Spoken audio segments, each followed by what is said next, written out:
So here we are again. Right, so we've made up some rigs. So a few more I've made up there as well. So this is a smelt that is just about perfect to put on the hook, that is now. Just defrosted it for an hour or so. That's that. We've already got a rig here. And we're going to bung it on this thing here. So that one's already lost a hook on there. And straighten that one up a little bit. And then we'll bung it on there. And we'll bung it out. Got a bit more depth of water in here, so we'll give it a go in here. Right, so what I'll do, I'll just smelt here.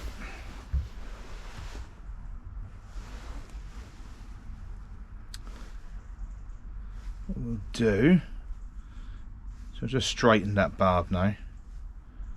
So I've not straightened them, they've seen better days, but they will do. So what we'll do, one through the tail. Very soft the smelt, so what you want to do, you don't want to whack it too hard. You can put some cotton in it, but I'd advise it just around the tail area, because you want your hooks to be able to break clear on the strike and go in the pike's mouth. Alright, so that's the Mr. Smelt, how he's rigged up. Alright, let's give that a chuck. Let's chuck that out there. What I want to do, I'll just make that 5 foot there. I don't really know. We usually hang out by the boats, so let's just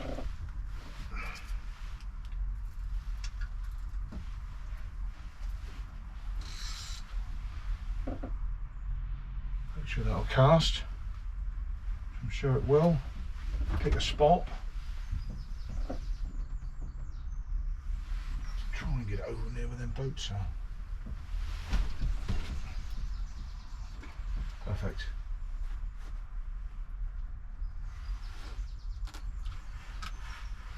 Like I said before, I just have the bail arm open, so if I am not at the races, the pike won't feel any resistance from the gear. So I've flicked that out. I've chucked it over there, by them boats. They seem to be hanging out under the boats. You know, you can put it in the middle and they'll sort of find it, but I'll get the impression you'll have a better chance by the boats. We've got a couple of ducks there, look. Wank wank. So rig this gear up now, get this ready, and okay. Let's try and use this to snip this one off, you see, and we'll use that one as a live bait rig because it's got quite a biggish hook, nice and sharp. I need to get rid of that. It's a rig I made up, this one here. So what we want to do, we want to grab the herring, and this is quite a big hook, nice and sharp these. I just want to, through the tail, crunch it through its sort of middle bone there, but because it's, I'm not really bothered about the other side of the hook. And then this, just literally somewhere nice and soft in there, like that, just like that.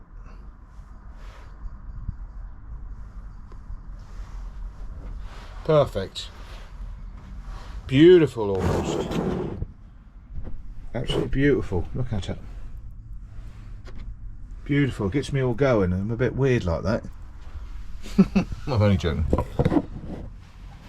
It's so now is the time. So you can unravel it around the ring there. These rods weren't overly expensive. I think this one's about 75 and the other one was about 50. They are proper Pike boat rods, but you don't want to sit on them because they're not invincible. I can feel they're so light.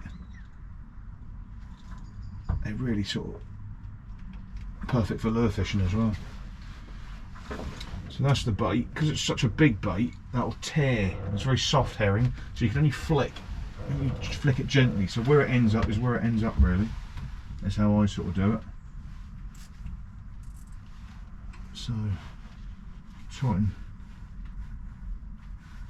up around the reel, nice and long. So we're going to lob. Make sure it's not tangled around the rod tip. Don't look too bad. Look to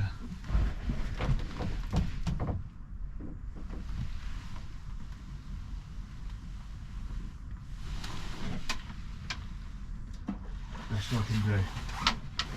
Best I can do.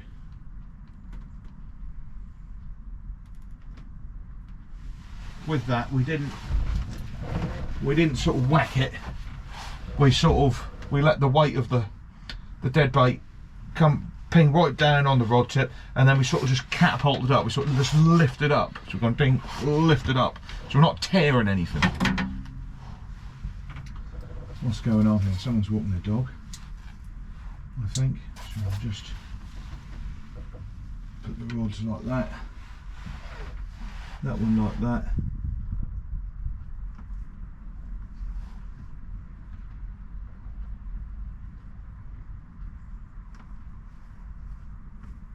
Strangely enough, it is actually moving off. I don't actually know what's happening because it's moving. Lying on the top of the water, so the float's moved from where the boat's at a good way, more than. So I don't know why, because it's moved. It's moved. Yeah, there's a pike on there. Look. See, now it's moving. It moved that way, and now it's moving this way. Yeah, there's a pike on there, I think. Sometimes with the wind, you can catch the line, and if there's not a lot of very soft bottom, the baits can just skate along. But the telltale sign is when the float is moving in the other direction from when from where it should lay with the wind. So it's moved back, which is, for me, it's the bait is sliding. But when it starts to sort of come back the other way, it strikes me as a small pike's got hold of it. That's a little smelt, that bait. So what's going on here? There's plenty of line.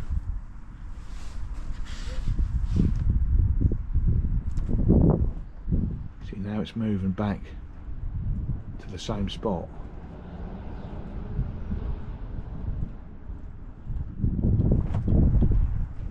See? It's moving back to where it was almost.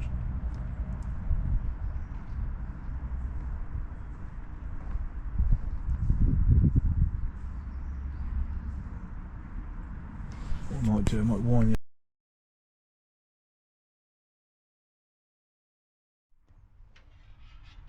There's a small little pike there.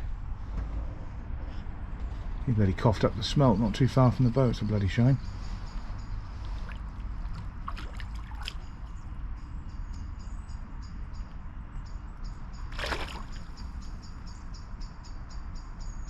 Might be able to unhook him by the side of the boat. We'll see. There he is.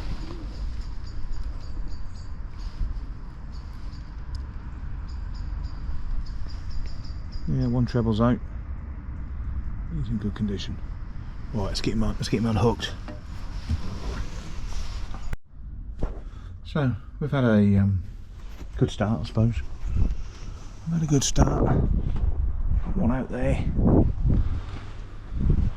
So I think what we'll do now, we'll have a little bit of a cook up. I think we'll have a little bit of a cook up. He says.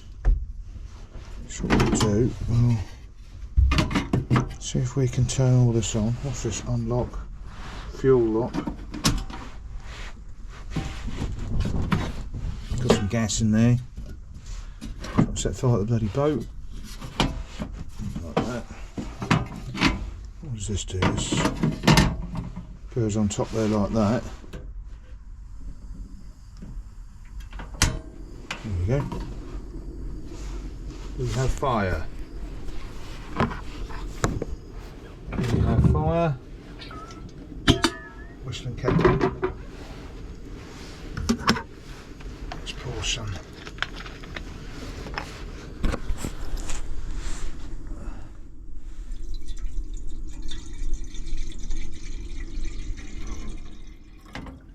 Enough for a brew. Chuck it all in.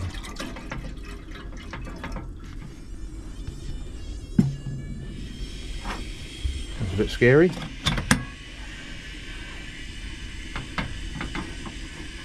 Whistling kettle is whistling away. So we've got a cup.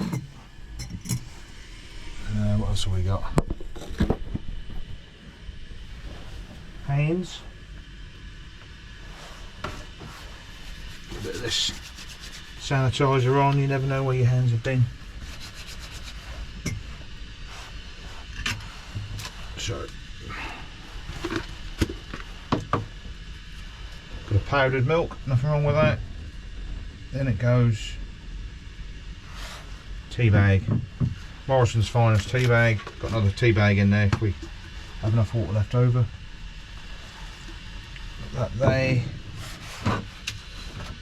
that there. That's it, we're ready to go. A tin of tuna there as well. Let's have a tuna roll. That's the way forward.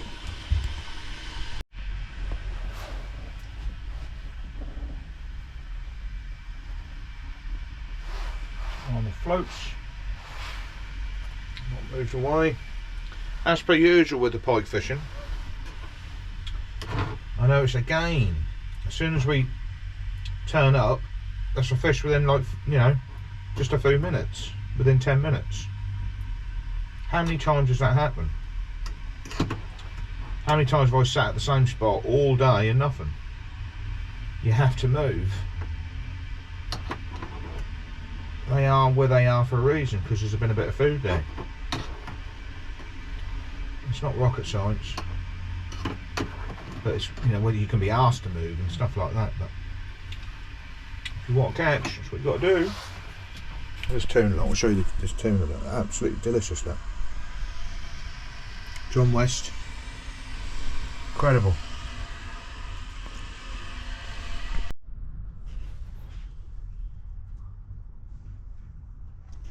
So just looking at the hooks there, you can see it very well. That one there, that's a Codex. I think it's a 6 or a 4, something like that. It's relatively cheap. I saw some on Temu were a lot cheaper. I'll go into that in a bit. This one here, real fine wire hook. That's a VMC fine wire. Can't remember what the code is of it. 7450, something like that. I can't really remember. That's a 6 or a 4. I had a £30 pike on these hooks. It bent it, but we got it. So they're, you know, bomb proof. The advantages, I'd say, of one like this is the fine wire. It just assists in the pike's bony mouth, or parts of the bony mouth. You've got a better chance of getting that in than you have something which looks a little bit like that. How much chunkier the wire is. I bought them off Temu for next to like £1 for like 10 or something like that. But the reason why I bought them was because they were reinforced at the top. They'd be good for spinning lures, but also the barb is angled in. Sorry, the hook point is angled in, and these are absolutely razor sharp. These are really, really sharp hooks. So that's a Codex there. So I've bought them because they were cheap, really, but they will do a job. Pike, when he's in the mood, he ain't gonna really give a damn. This wire's a bit on the heavy side as well. That's £28. I usually use about 24. But that's what I got. That's just something I sort of brought and what I got. And really, a lot of time with these pike, you don't really need to go too berserk with breaking strains of line and end gear and stuff like that. I mean, I think £12 line's perfect, even for a real big one. £12 line. You remember, you're just coaching them in. £24 wire. You know, this you ain't got to go too overkill with it all. And the biggest problem fishing in an area like this with a decent pike is it getting underneath an anchor rope or a pontoon, or you know, an obstruction like a post or something like that. But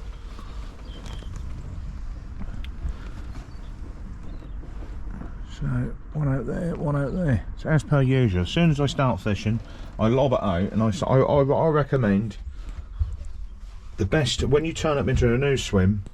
Your first 5 or 10 minutes, that is your best time for me, because look, we've had a fish straight away and no nothing. Sometimes I'll keep coming, but how many times does this happen? As soon as you lob it out, bang, and then nothing. I'll be brutally honest. If you hadn't had nothing in an hour, you might as well bugger off and move. There is a spot of water fish in here, but some people are already in it, so.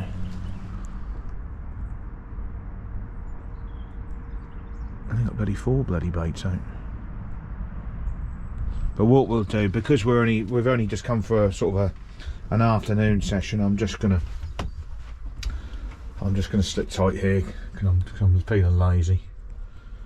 It's Christmas holidays, and yeah, this cup of tea makes a difference. Having a nice hot cup of tea, sort of.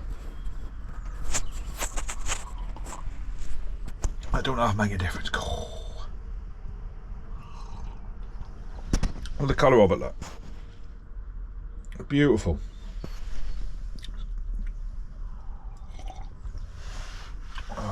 Make the difference. Relaxes you. The only thing I would say is if you are sticking in a spot and you haven't had anything for a long time, and your session's coming to an end, winter time, that last half an hour when the sun's going down, the lights just starts to go.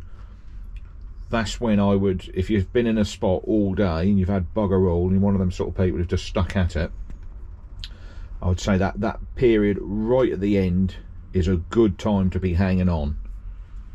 Something can happen. You'd be surprised that sort of they'll have a quick feed before it gets dark.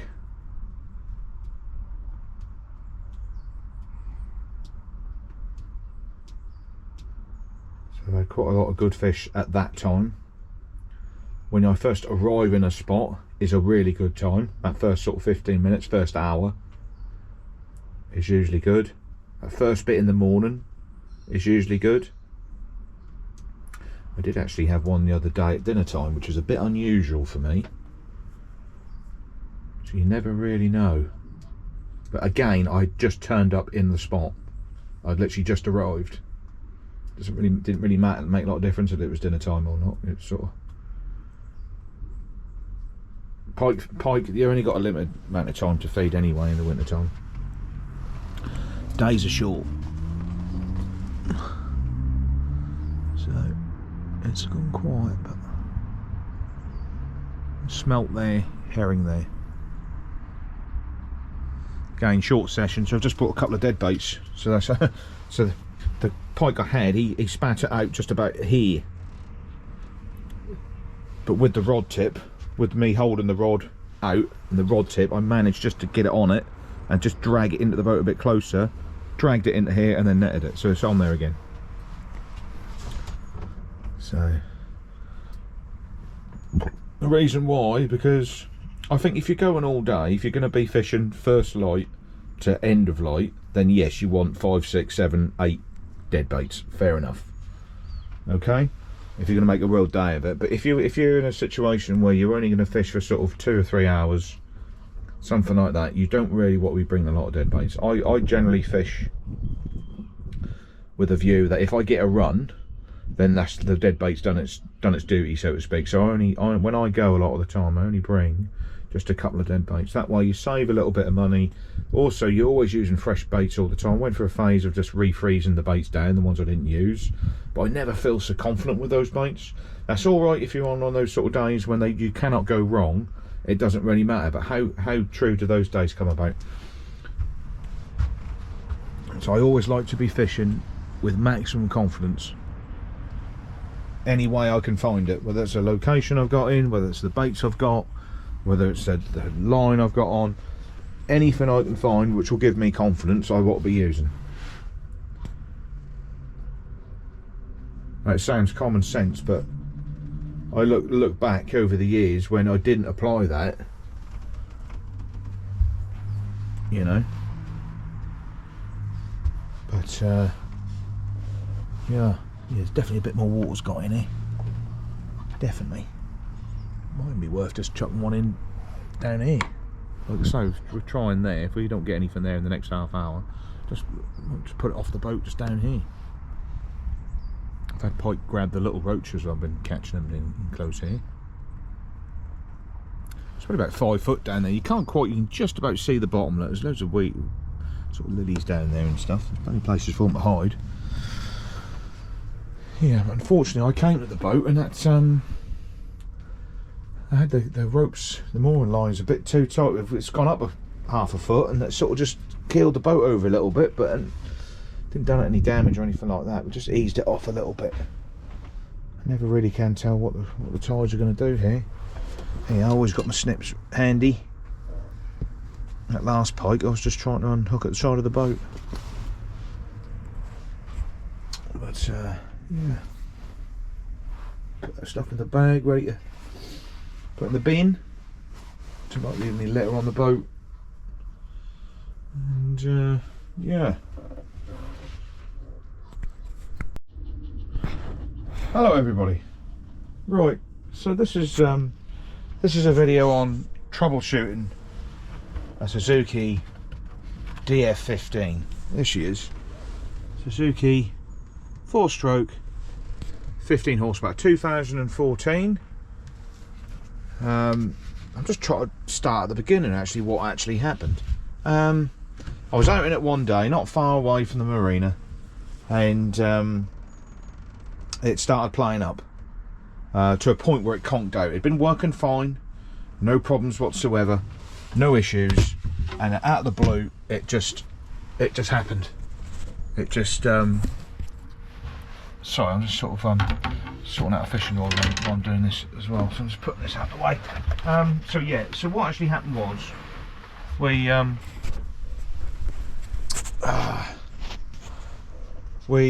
just trying to think what happened. Let's start again. Incredible. Look at my hands, look. See all this, look. That is blue modern day anti-foul paint.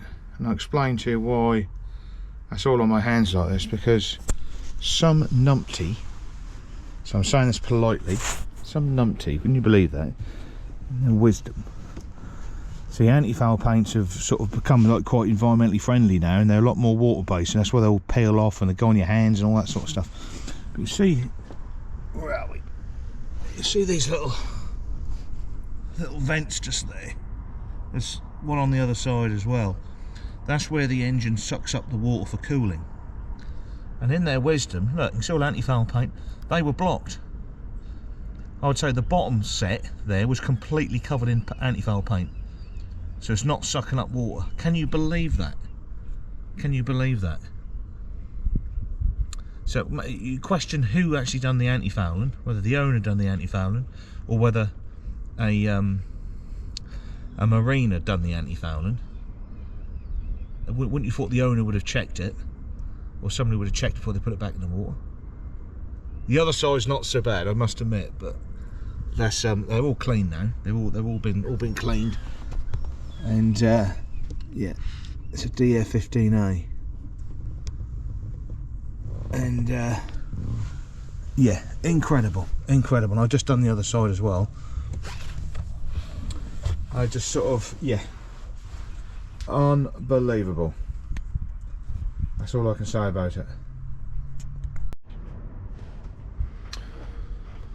So we just got this one tight to that boat now. Light's starting to go. Hopefully there's a couple of pipes sitting underneath those boats. Same that side as well. Got it tighter to the actual underside of the boat. Over there. So yeah.